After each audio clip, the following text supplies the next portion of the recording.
Now when Peter had come to Antioch, I withstood him to his face, because he was to be blamed.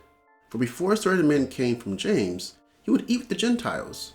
But when they came, he withdrew and separated himself, fearing those who were of the circumcision.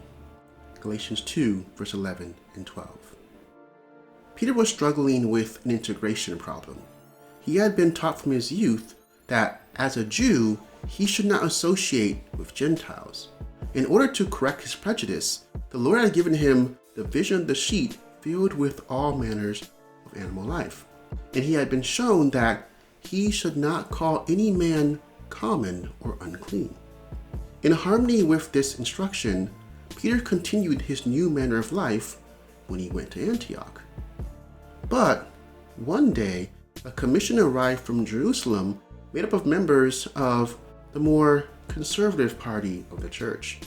These men considered it wrong to associate with Gentiles, and doubtless were very emphatic in maintaining their position.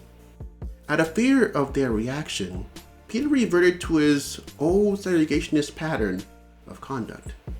Barnabas and other Christian Jews joined him in conforming to the practices of the hard-line brethren from Jerusalem. This was more than Paul could take. He withstood Peter to the face because he was to be blamed. Peter could see that his fellow leaders, in their desire to avoid friction, walked not uprightly according to the truth of the gospel. The issue was vital because the Gentiles to whom Paul had been commissioned to preach the gospel could not be reached if the traditional attitudes were maintained.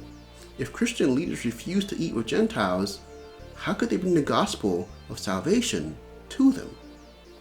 Paul was willing to make almost any personal sacrifice in order to preserve goodwill. He was willing to forego eating food offered to idols, even though he recognized that an idol was nothing. He was willing to work without pay, lest he should be considered money-orientated. But when the basic principle of equality of all men under the gospel was at stake, Paul would oppose anyone, even his friend Peter, to whom he owed so much. He revealed his greatness in his willingness to stand firm when a really important issue was involved. Are we willing to do the same? And as always, think on these things.